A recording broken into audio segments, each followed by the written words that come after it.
A simple woman was kicked out of a dealership. Next day, her husband's Rolls-Royce pulled up. You'd never guess the woman in torn jeans would own the building you're standing in, or change your life forever.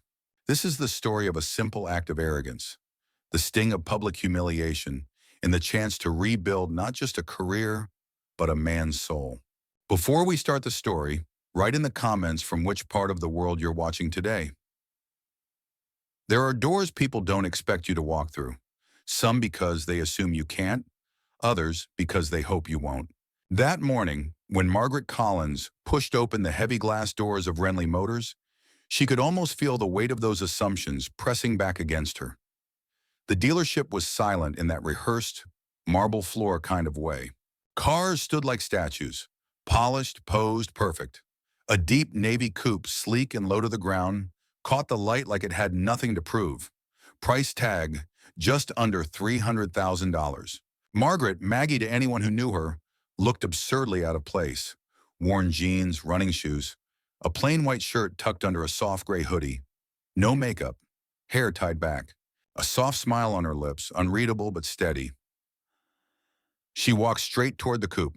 Behind the front desk, a man in a blazer 2 sizes too slim watched her approach with mild contempt, like someone spotting graffiti on a cathedral wall. That was Blake Thompson, sales manager. 9 years in the industry. He didn't believe in first impressions. He believed in final ones. And in his mind, Maggie had already failed. Maggie placed her hand on the coupe's side mirror gently, like greeting an old friend. Then she looked up. "Excuse me," she said. "Could I schedule a test drive for this model?" The words hung in the air longer than necessary. Blake let out a chuckle, not the friendly kind, the kind meant to be overheard. He waved an arm toward the car like it was a prop on a stage. "Ma'am," he said, raising his voice, "this isn't a tourist attraction. These aren't window shopping models. This is a showroom, not a selfie spot." Maggie blinked, her expression unreadable. "I'm not looking for selfies." "Oh, I know. You're probably just curious. Or maybe you got lost on your way to the used car dealership down the street." A few feet away, a man barely older than 25 stood frozen with a bottle of water in hand. That was Daniel. New to the floor, second week on the job. No high roller commissions yet. He looked from Maggie to Blakey, his face tightening. Maggie still hadn't moved. "I'd like to buy this car. It's for my sister." Blakey leaned forward, exaggeratedly serious. "Let me guess. Your sister's a princess or a race car driver? Or maybe you're just trying to impress someone?" Maggie's smile barely wavered. "She just beat cancer. She's always dreamed of owning a car like this." Laughter from Blakey again, this time louder. "That's sweet. But unless you've got a few $100,000 in your purse, I suggest you try a dealership where dreams don't come with 6-digit price tags." Then, as if to make sure the wound stuck, he added, "Or maybe you'd like a branded cap. You could afford that, I'm sure." A small sound interrupted him. Daniel stepped forward. "Excuse me," he said gently. "Can I offer you something to drink? We have sparkling water, coffee, tea." Maggie looked at him. For the first time, her smile turned warm. "That's kind of you." Daniel glanced at Blake. "I'm sorry about all that. He doesn't know who you are." Maggie gave a single, slow nod. "No, he really doesn't." And she turned and walked out. Behind her, the polished doors closed quietly, leaving a ringing silence in the showroom. Blake shook his head. Probably a prank for a TikTok or something. But Daniel wasn't so sure.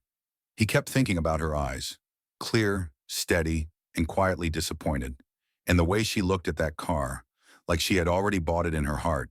What Daniel didn't know was that Maggie Collins had walked out of that showroom and into the passenger seat of a vehicle even Blake wouldn't have dared to price without calling his bank first.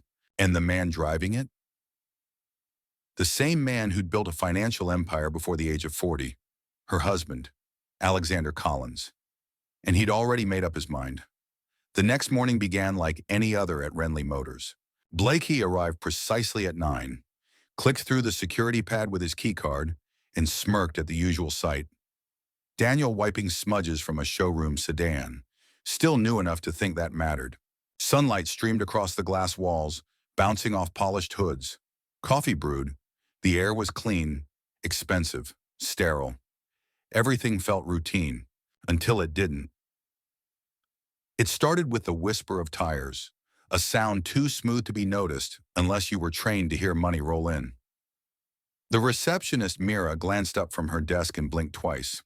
Outside, the car door of a snow-white SUV opened slowly, deliberately. The vehicle itself didn't just suggest wealth, it declared it. It was a Rolls-Royce Cullinan, custom, imported. Blakey didn't bother hiding his interest.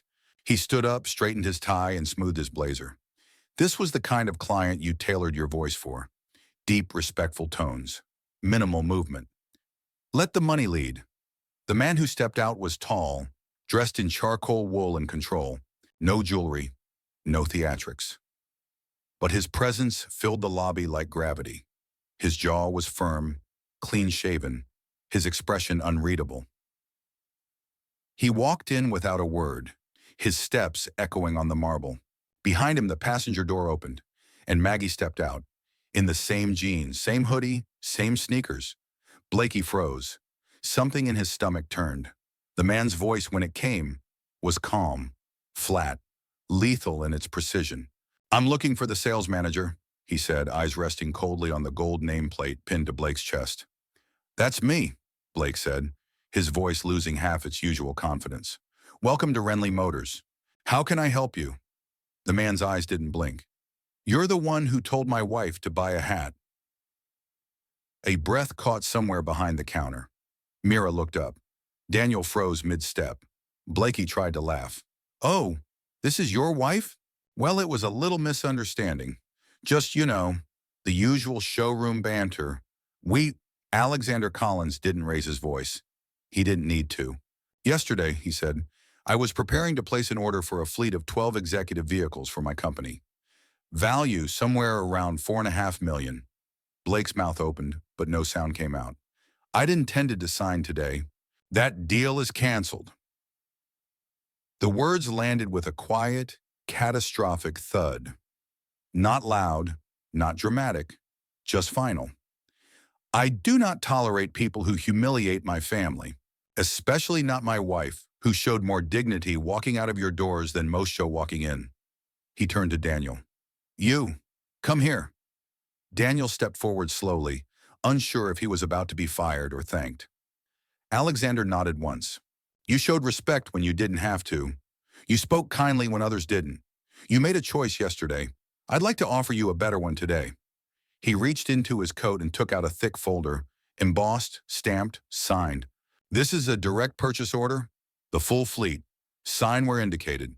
Your dealership gets the sale. You get the commission." Daniel's hands trembled slightly as he took the folder.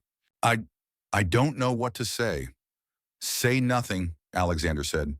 "Just remember what respect can earn." Then he turned back to Blake. "Dismissal isn't my decision. I don't own this building, yet." A pause. "But if I ever do, your badge will be the first I pull." And with that, he turned and walked out. Maggie followed. At the doors, she paused, looked back. Her voice was soft but clear. "I wasn't offended that you judged me," she said. "I've seen that before. I was disappointed that you did it so easily, without thinking, without asking." Then she looked at Daniel. "Thank you for not being like him." Daniel swallowed hard. "It was just human decency.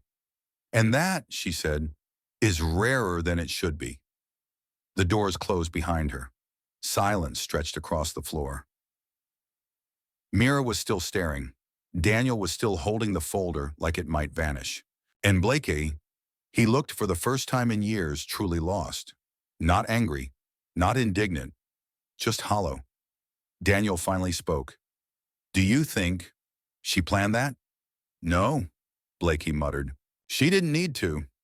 And he walked slowly back to his desk, realizing that the worst thing Maggie Collins had left behind wasn't the canceled sale. It was the mirror she'd held up. By the time the Collins' Rolls-Royce disappeared into traffic, the silence inside Renly Motors had turned radioactive. Conversations that might have started died in throats. Phones were answered in hushed tones. And Daniel stood at the side of the showroom floor, gripping a folder that could change his entire life, trying not to tremble. He hadn't earned it. Not really. At least that's what his mind whispered. He hadn't sold a car. He hadn't pitched a feature. He hadn't even offered financing. All he'd done was show a little decency. But that apparently was enough. At the sales meeting that afternoon, Blake's voice was subdued. No pep talk, no teasing, no passive-aggressive digs.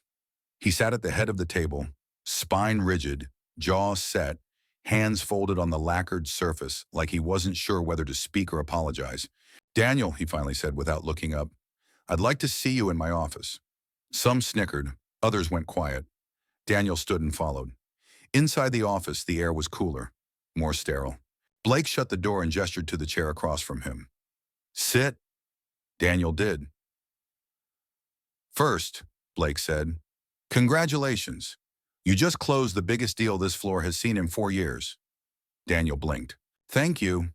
"Second," Blake hesitated, choosing words like walking a tightrope. "You didn't have to interfere yesterday." Daniel met his eyes. She was being mistreated. Blake's jaw worked, but no argument came out.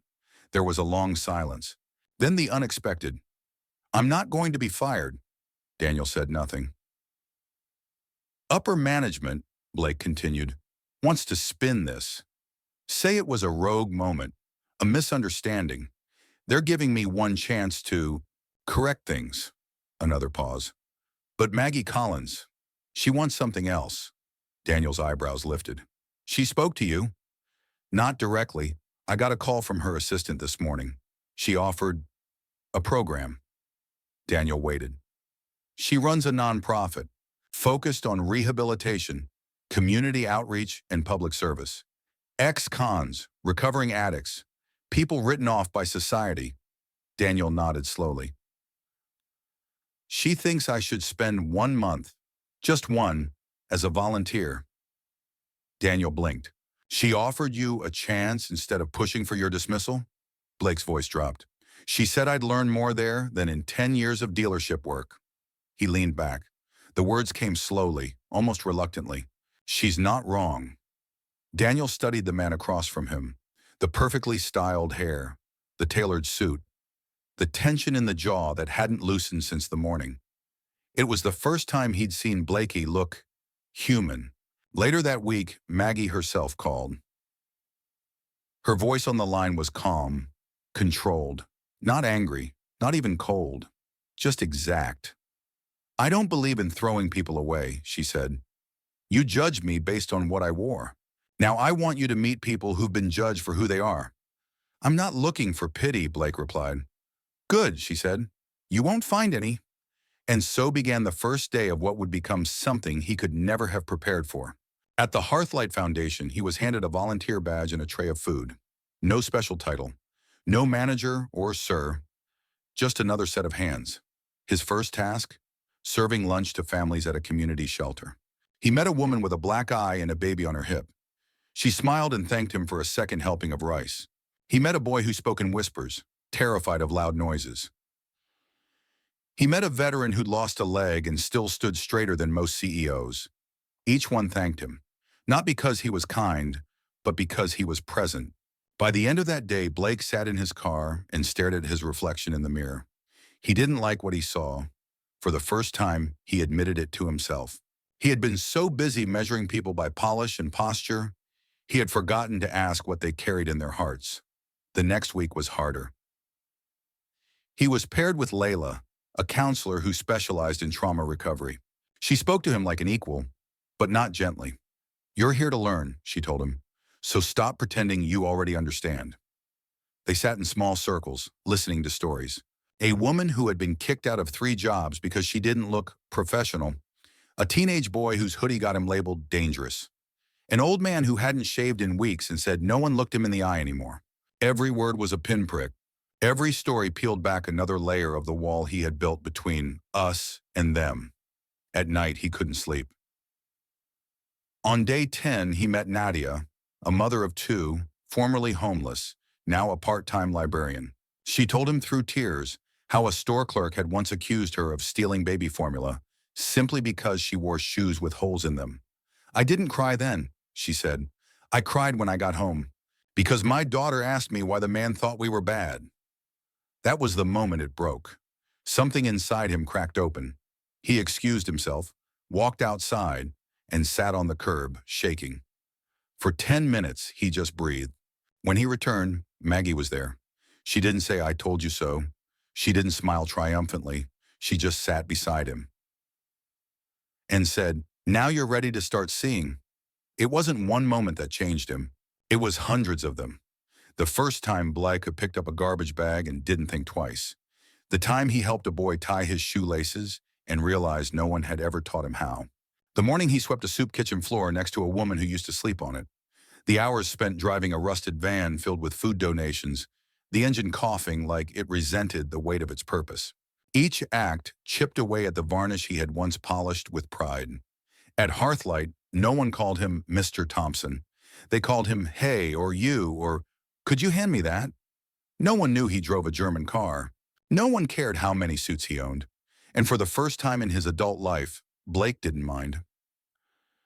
Maggie didn't visit often, but when she did, she never made it about him. She listened, observed, and when she spoke, her words were always simple, but weighted. One afternoon, as they packed hygiene kits for a shelter, she glanced at him and said, what do you see when you look at someone now? Blake paused. He had learned not to answer too quickly. Pain, he said. Resilience, fear. Sometimes, hope. She nodded, and that was the end of it.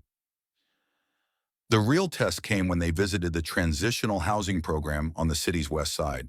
He was assigned to work with a small group of men, mostly ex-convicts and recovering addicts. Their stories were raw, brutal. One had done 10 years for a crime he didn't commit. Another had lost everything to gambling. One man had been clean for 4 months and kept counting each day like a medal. They didn't trust him, not at first. He spoke too well, stood too straight, had that faint corporate shine still clinging to his posture. But then he showed up the next day, and the next, and the next. He helped one man write his first resume, drove another to a court hearing, sat with a third through a panic attack without saying a word. Just stayed. They started to call him by name. Not sir, just Blake. He told Maggie once quietly, I used to think I had the right to judge people. Now I'm scared to. She didn't respond with a speech. She just smiled with something almost like pride and walked away. But one moment changed everything. It was a rainy Friday. A young woman named Jess, thin, pale, with a toddler on her hip, came in soaked, teeth chattering. She hadn't eaten in a day and had just been screamed at by a pharmacist for asking if expired baby formula was still usable. As she sat at a folding table, her child clinging to her chest, she said through tears, people look at me like I'm dirt, like I chose this, like I'm trying to trick them. And something broke in Blake's voice when he responded, I know exactly what you mean. I used to be one of them. She looked up, startled. And Blake said something he hadn't said to anyone yet. I used to think the way a person looks tells you everything. Now I know it tells you almost nothing. That night he sat alone in the break room and cried. Not because he was ashamed anymore, because he finally understood the weight of what he'd carried and what he'd done to others by throwing that weight around. And it wasn't guilt. It was responsibility. At the end of the month, Maggie called him in for a quiet conversation. They met in her office. Modest, clean, nothing luxurious. She poured him tea and said, You've changed. I'm not proud of who I was, he said. I'm not asking you to be. I'm asking what you'll do next. He didn't know. He said so honestly. But he added, I don't want to go back. Not to who I was. Not to what I thought mattered. Maggie gave him a small file. Read this, she said. It's not a job offer. It's a chance. Inside was a proposal to help train luxury sales teams, not in product knowledge, but in human insight, understanding bias, recognizing dignity, serving with respect. Teach them what you learned, she said, and he nodded. He wasn't ready, but he was willing. That, Maggie believed, was enough. Exactly 30 days had passed since Margaret Collins walked out of the Renly showroom with dignity and silence. 30 days since a smirk cost someone a future and a kind word earned another a fortune. It was a calm morning, sky overcast but dry. Inside Renly Motors, the mood was different now. Alert, respectful, uncertain. The staff whispered less. They watched more. No one knew if the billionaire was returning. No one expected that he might give them a second look. But he did. At 10 sharp, a familiar white Rolls-Royce pulled into the same spot it had once owned with quiet judgment. The doors opened, not rushed, not grand, just precise. Alexander Collins stepped out, a phone to his ear, a coat over one arm. As always, unreadable. Maggie followed, same simple clothes, same soft walk. But this time she wasn't alone. Blakey was there too. He stood by the door in a navy jacket, not expensive, but neat. No badge, no suit. Just a man waiting to see if he'd earned a place back in the world he once ruled through ego. Inside the dealership, tension rippled like static. Alexander approached the front desk and nodded to Mira. "I'd like to speak to the salesperson who will be handling our fleet order," he said. Heads turned. Daniel, already standing near the main display, stepped forward, holding a clean folder, his name badge visible, his hand steady. Alexander's eyes flicked to him, then to Blake. He said nothing, just waited. Maggie finally broke the silence. "I made a recommendation," she said, "and my husband trusts my judgment." Daniel looked confused, hesitant. Maggie smiled gently. "You deserve this, Daniel, but I'd like you to share it." "Share it?" he asked. "With the man who needed this lesson more than anyone else, and took it." She turned to her husband. "Let them do it together." Alexander's brow lifted, just slightly, a flicker of surprise, or maybe admiration. He nodded once. Daniel looked at Blakey. The man who had once humiliated a stranger now stood quietly, eyes lowered, waiting for permission to rebuild. "Are you okay with that?" Daniel asked. Blakey nodded. "Only if you lead." Daniel took a breath. "Then let's close this deal." They did. Together. Over the next year, the dealership changed, not in flash or furniture, but in culture. Daniel was promoted. Blakey began training sessions for new hires, focusing not on closing tactics, but on human connection. Maggie's foundation consulted with their HR team, and once a week, without fail, Blake returned to Hearthlight. Not because he had to, but because he knew it was the only place that kept him honest. The showroom saw record sales. Clients returned, referred friends, spoke about the dealership as different, though few could explain why. They didn't know the real answer. They didn't know that every sale now started with two questions the staff had quietly learned to ask themselves. What if this person has lived through something I'll never understand? And what would Maggie Collins see that I'm not seeing yet? One evening, just before closing, Daniel and Blake sat in the staff lounge, sharing coffee and reviewing numbers. Daniel flipped through the pages and smiled. "You know," he said, "you're the top salesperson this quarter." Blakey chuckled. "Without stepping on anyone?" Daniel raised an eyebrow. "Without judging a single pair of shoes." Blake leaned back. "Feels better this way." Daniel nodded. "Looks better too." The two shook hands, not in victory but in mutual respect. Outside, the sky was darkening. But inside, things were brighter than they had ever been. And for the first time in years, Blake didn't see cars when he looked around. He saw people.